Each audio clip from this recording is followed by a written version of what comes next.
warahmatullahi wabarakatuh. Waalaikumsalam warahmatullahi wabarakatuh. Halo, apa kabar Sobat Karya? Semoga sehat selalu ya. Selamat datang di podcast Karya milik Fakultas Kedokteran Gigi Universitas Muhammadiyah Surabaya. Bersama saya, Mirna Dewita Sari, yang akan menemani selama beberapa menit ke depan, tentunya dengan obrolan yang santai tapi penuh manfaat.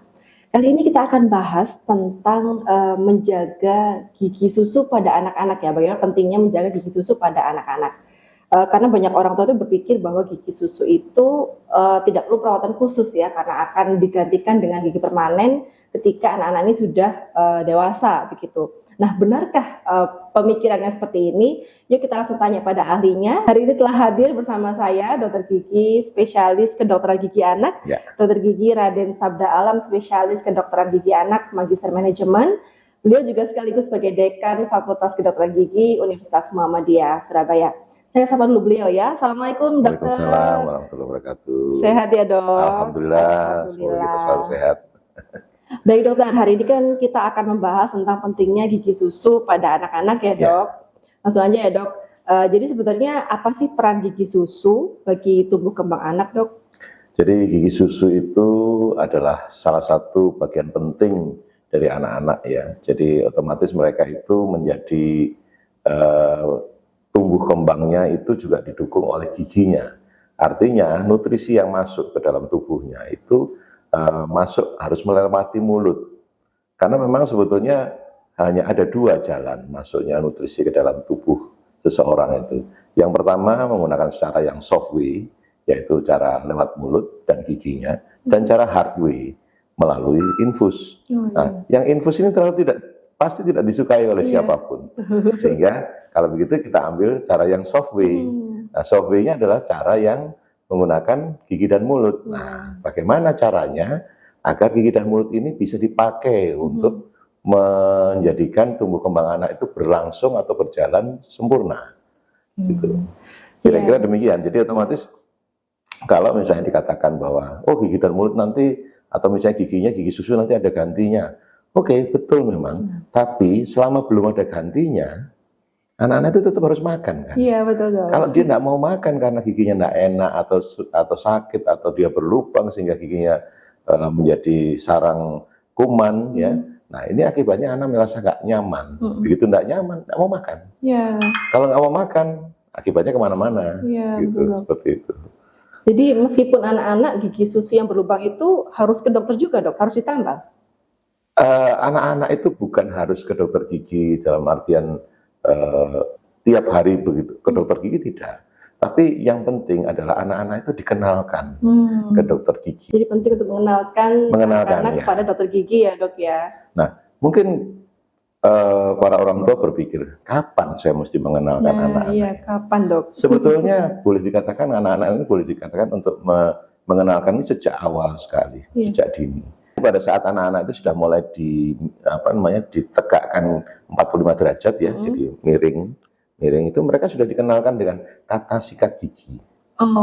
Dan prosedurnya, artinya begini, kan kita kan tidak mau dong, misalnya anak ini meronta-ronta, tidak mau mandi, tetap kita lepasin bajunya kan. Iya betul dok. Iya kan? Kenapa kalau sikatan terus nggak disikatin? Nah itu kan masalah kan. Iya. Nah, ini jadi masalah yang utama, sehingga jangan lupa bahwa lewatnya makanan, lewatnya nutrisi lewat mulut. Iya, benar. Nah kok dianaktirikan atau misalkan nggak apa-apa nanti ganti.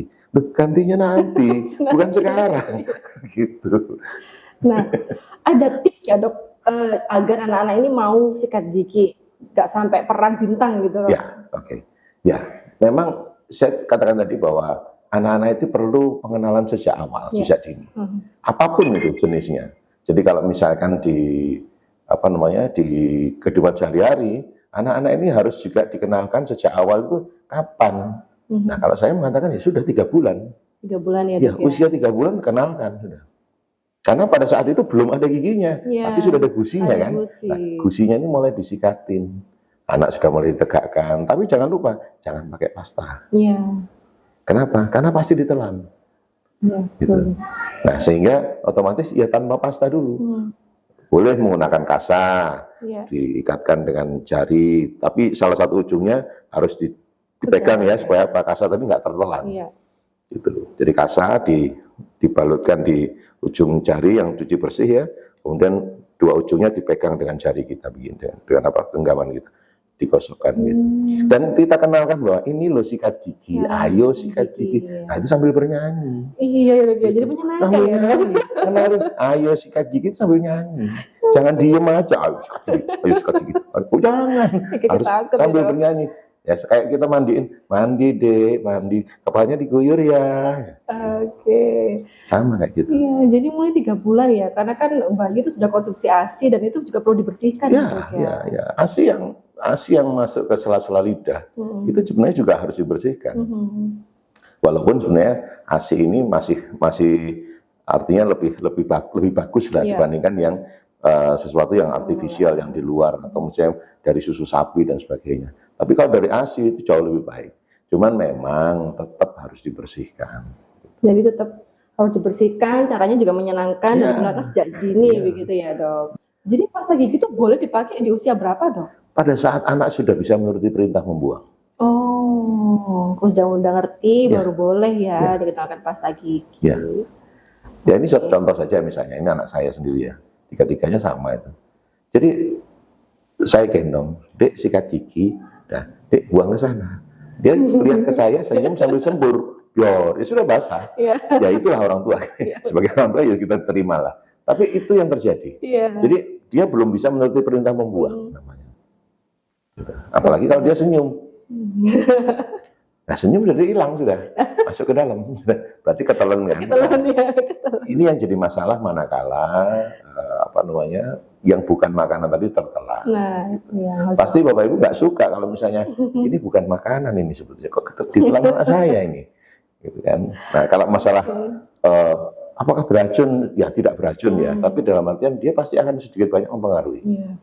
Nah sekarang tentang gigi berlubang ya dok ya. Oke. Sebenarnya apa sih yang menyebabkan gigi anak-anak itu gampang banget berlubang dok?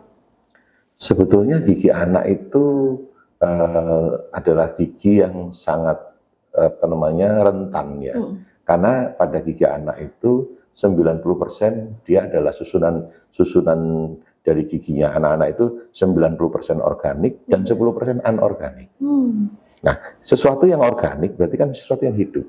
Iya. Nah, kalau yang organik otomatis dia juga mudah sekali terpengaruh dengan dunia luar. Ya. Nah, apalagi kalau anak ini sudah makannya manis-manis, kemudian ada juga makan asam. Nah, nanti saya cerita soal yang asam tadi. Juga kemudian susah membersihkan gigi atau tidak mau dibersihkan giginya. Ini sudah jadi masalah. Jadi pembersihan jadi masalah. Makanan, jenis makanan juga masalah. Oke, makan manis yang nggak kita sadari ya dok. Ya. Jeruk manis tuh kadang malah sering menjadi MPASI pertama anak-anak. Ketika mereka udah usia 6 bulan, dikasih MPASI, buah dulu aja, buah jeruk itu Tapi jangan cairannya. Buahnya langsung agar dia juga belajar untuk mengunyah. Nggak apa-apa. Anak boleh ditelan itu kan seratnya jeruk kan boleh ditelan, boleh dibuang kan. Misalnya dek dilepeh, diterima dengan tangan gini boleh, nggak masalah. Anaknya nggak mau ngelepeh, ditelan juga boleh, tambah kenyang nanti malah. Seratnya kan bagus juga. Iya betul. Jadi makan manis, asam, dan sikat giginya harus benar gitu ya dok. Pembersihannya juga harus benar. Baik dok. Kemudian ini dok, kalau pencabutan pada anak-anak itu sebenarnya aman nggak sih dok? Sejauh ini pencabutan pada anak itu aman, tapi dilakukan pada timing yang tepat. Sehingga seorang dokter itu harus mengetahui kapan gigi ini waktunya tanggal, atau yang kedua adalah apakah gigi ini menimbulkan masalah yang akan lebih besar pada anak. Nah ini boleh dilakukan. Artinya seorang dokter bisa menilai bahwa oh ini membahayakan Bu, sebaiknya segera diangkat giginya. Jadi memang tapi kalau misalnya ini belum waktunya, tapi orang tua, oh kan sudah goyang dok, gitu. Nah ini ada perbedaan di situ ya. Makanya memang sebaiknya karena semua dokter gigi anak sudah dibekali dengan pemahaman dan cara penilaian yang tepat untuk menilai kapan waktu yang tepat untuk mencabut, itu sudah insya Allah sudah aman. Oke dokter, gitu ya. Jadi memang harus konsultasi ke dokter gigi spesialis anak ya dok ya. Diperiksakan. Baik dokter, jadi ternyata gigi susu ini perannya banyak banget ya dalam tumbuh kembang anak terutama, dan merawatnya sejak dini ini bisa mencegah banyak sekali masalah di kemudian hari. Dan itulah pentingnya untuk bisa membiasakan untuk pembersihan gigi, sikat gigi terutama sebelum tidur, dan rutin untuk mengajak anak-anak untuk ke dokter gigi ya dok, mengenalkan ke dokter gigi, karena gigi yang sehat itu tentunya bisa menjadikan anak jadi tumbuh dengan ceria. Terima kasih banyak Dokter Sabda Alam, ilmunya luar biasa, sangat bermanfaat untuk kita semua. Segitu dulu informasi yang bisa kita sampaikan hari ini. Sampai jumpa kembali di podcast selanjutnya, podcast karya FKG UM Surabaya. Terima kasih. Wassalamualaikum warahmatullahi wabarakatuh. Waalaikumsalam warahmatullahi wabarakatuh.